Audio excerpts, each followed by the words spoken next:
తెలుగులో ఈ నెల మార్చికి సంబంధించి కవిత్రయం అనే ఒక పాఠం ఉంది. ఈ కవిత్రయం అనే పాఠంలో కవిత్రయం అంటే కవి త్రయం అంటే ముగ్గురు కవులు రాసిన ఒక పుస్తకం ఉంది. ఆ పుస్తకం పేరు మహాభారతం అని పిల్లలు పరిశీలించి ఓవరాల్గా వాళ్ళకి ఎక్స్ప్లెయిన్ చేస్తాం. కానీ మనం ఈ గ్రేడ్లను అప్గ్రేడ్ చేయాలి. ఏది వాళ్ళకు ఓవరాల్గా చెప్తే సరిపోదు కాబట్టి అదే కవిత్రయం అనే వ్యక్తుల గురించి పరిశీలించారు. వాళ్ళు ఎక్కడ ఉంటారు, ఏ కాలంలో వాళ్ళు ఎంత రాసినారో ఆ గ్రంథాలను ఆ గ్రంథంలో ఏ విషయాలు ఉన్నాయని వాళ్ళకు కొన్ని వాళ్ళకు హైపర్ యాక్టివ్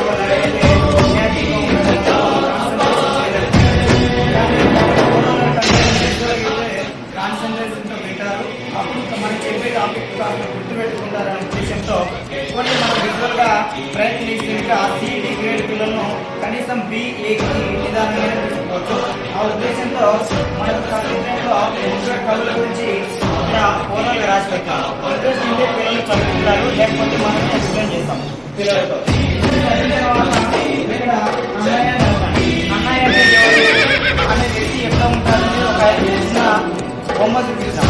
ఇట్లా ఉంటారని ఆయన పుస్తకాలు రాస్తున్నాడని. అట్లా నెక్స్ట్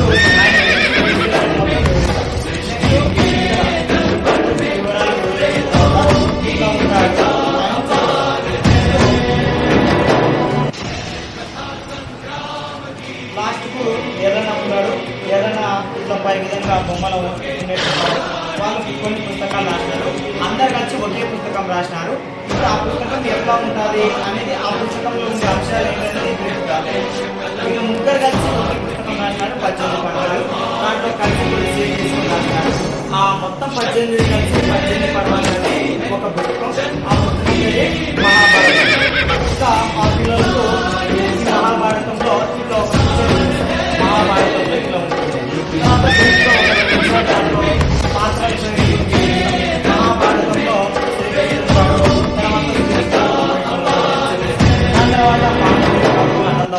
తర్వాత కొద్ది కాలం తర్వాత వాళ్ళు ఆస్తుల పంపకంలో వివాదాలు వచ్చి గొడవ పడి తర్వాత యుద్ధం జరిగింది అని చెప్పి పాండవులు అంటే ఎవరైనప్పుడు విద్యార్థులకు పాండవులు ఎట్లా ఉంటారని అందరినీ పరిచయం చేస్తారు. పాండవుల క్యారెక్టర్లు ఎట్లా వాళ్ళు విద్యలో చూడడం వల్ల పాండవులు అనేది ఖచ్చితంగా ఇక్కడ ఎంతమంది కౌంట్ చేస్తారు. వాళ్ళ వేషధారణ బట్టి ఒకరు ఇల్లు, తర్వాత గదలు, తర్వాత వాళ్ళ వేషధారణ బట్టి వాళ్ళు మంచిగా గుర్తుపట్టుకుంటారు.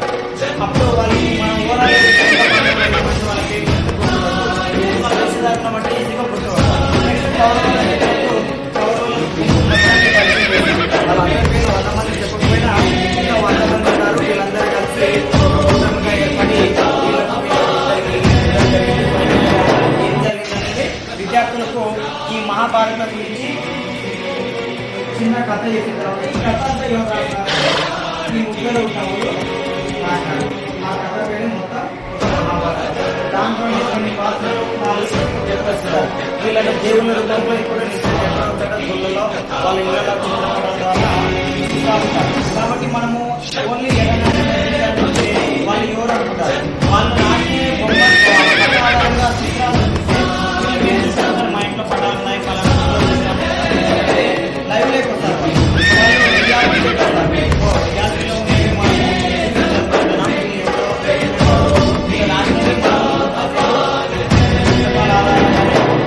జరిగినాయని వాళ్ళు తెలుసుకుంటారు. అంటే వాళ్ళు లైవ్ కథలు ఎక్కువ చేపడతారు.